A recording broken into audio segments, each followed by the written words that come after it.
नमस्कार दोस्तों, आपका बहुत बहुत स्वागत है आज के वीडियो में। और भाई आज मैंने कुछ भी नहीं लगाया, हेडफोन या फिर वो क्या कहते हैं उसको, वो ईयरफोन। तो भाई आपको थोड़ी सी आवाज़ अगर कम आए तो भाई सॉरी, बट हाँ आज मैं नहीं लगा पाया हूँ।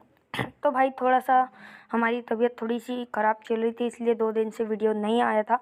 तो चलिए भाई आज हम आपको बहुत अच्छी चीज़ बताने वाले हैं। कल्कि भगवान के बारे में आपने सुना ही होगा। तो भाई कल्कि भगवान इस कलयुग में जन्म लेंगे।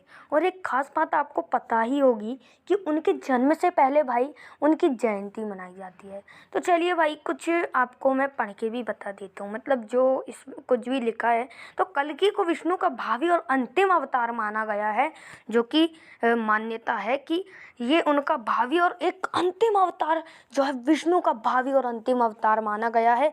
पौराणिक मान्यता के अनुसार पृथ्वी पर पाप की सीमा पार होने लगेगी, तब दुष्टों के संहार के लिए विष्णु का यह अवतार प्रकट होगा।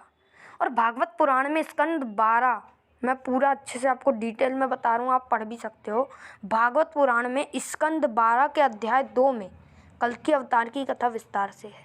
अगर आप पढ़ना चाहें तो पढ़ सकते हैं। मैं आपको बिल्कुल प्रूफ के साथ बोल रहा हूँ कि स्कंद 12 भागवत पुराण का अध्याय 2 कल्कि अवतार की कथा विस्तार से है। कथा के अनुसार संभल ग्राम में कल्कि का जन्म होगा। ये कथा है भागवत पुराण में, जैसा लिखा है वैसा आपको मैं बता रहा हूँ। संभल ग्राम में जो है कल्कि का जन्म होगा। अपने माता पिता की 5वीं संतान कल्कि यथा समय देवदत्त नाम के घोड़े पर आरूढ़ होकर तलवार से दुष्टों का संहार करेंगे, तब सतयुग का प्रारंभ होगा। जी हाँ दोस्तों, सतयुग, जिसमें पाप की सीमा बहुत ही कम रहती है, बिल्कुल पाप तो होता ही नहीं है समझ लो। तब सतयुग का प्रारंभ होगा। कल्कि अवतार का स्वरूप और आख्यानों पर अक्सर चर्चा हुई है। सबसे पुरानी मीमांसा साम्यवादी विचारक सत्यभक्त की है। उनके अनुसार जो सार्वभौम सत्य और युगिन सिद्धांत को व्यक्त करते हैं वे सभी अवतार के रूप में प्रतिष्ठित होते हैं।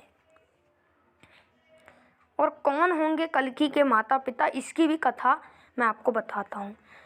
इस अभिव्यक्ति की सघनता और विरलता के अनुसार ही अवतारी शक्तियों के स्तर या कलाएं तय की जाती है। बुद्ध से पहले कृष्ण को 16 कलाओं का अवतार माना गया। सभी अवतारों ने अपनी तरह से दुष्टों का और उनकी दुष्टता का दलन किया। अब जिस अवतार का इंतजार किया जा रहा है वह निष्कलंक होगा, कला, कांति, शौर्य और दैवी गुणों में उत्कट। भागवत में कल्कि का संक्षिप्त वर्णन ही है। उनके चरित्र और जीवन का विशद वर्णन कल्कि पुराण में है। अध्येताओं के अनुसार भागवत और कल्कि पुराण में अंतिम अवतार के बारे में जो उल्लेख किए गए हैं वे आलंकारिक हैं। उसका रूपक समझना चाहिए, कल्कि का स्वरूप और आशय समझना चाहिए। पुराण के अनुसार कल्कि के पिता का नाम विष्णु यश और माता का नाम सुमति होगा।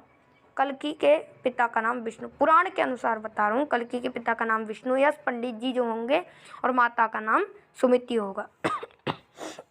तो पिता विष्णु यश का अर्थ हुआ ऐसा व्यक्ति जो सर्वव्यापक परमात्मा की स्तुति करता, लोक हितैषी है। सुमति का अर्थ है अच्छे विचार रखने और वेद पुराण और विद्याओं को जानने वाली महिला। ऐसा इनका अर्थ है, जैसा कि लिखा है वैसा मैं आपको बता रहा हूँ। ऐसा होगा कल्कि भगवान का स्वरूप। अब कैसा होगा कल्कि भगवान का स्वरूप, मैं वो भी आपको डिटेल से बताता हूँ। तो कल्कि निष्कलंक अवतार है। भगवान का स्वरूप सगुण रूप परम दिव्य होता है।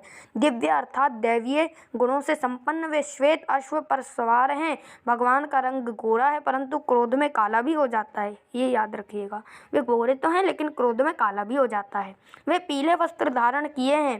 प्रभु के हृदय पर श्री वत्स का चिन्ह अंकित है। गले में कौस्तुभ मणि है। स्वयं उनका मुख पूर्व की ओर है तथा अश्व दक्षिण में देखता प्रतीत होता है। यह चित्रण कल्कि की सक्रियता और गति की ओर संकेत करता है। युद्ध के समय उनके हाथों में 2 तलवारें होती हैं। आज के लिए बस दोस्तों इतना ही, मिलते हैं अगले वीडियो में। तब तक के लिए जय हिंद, जय भारत, वंदे मातरम।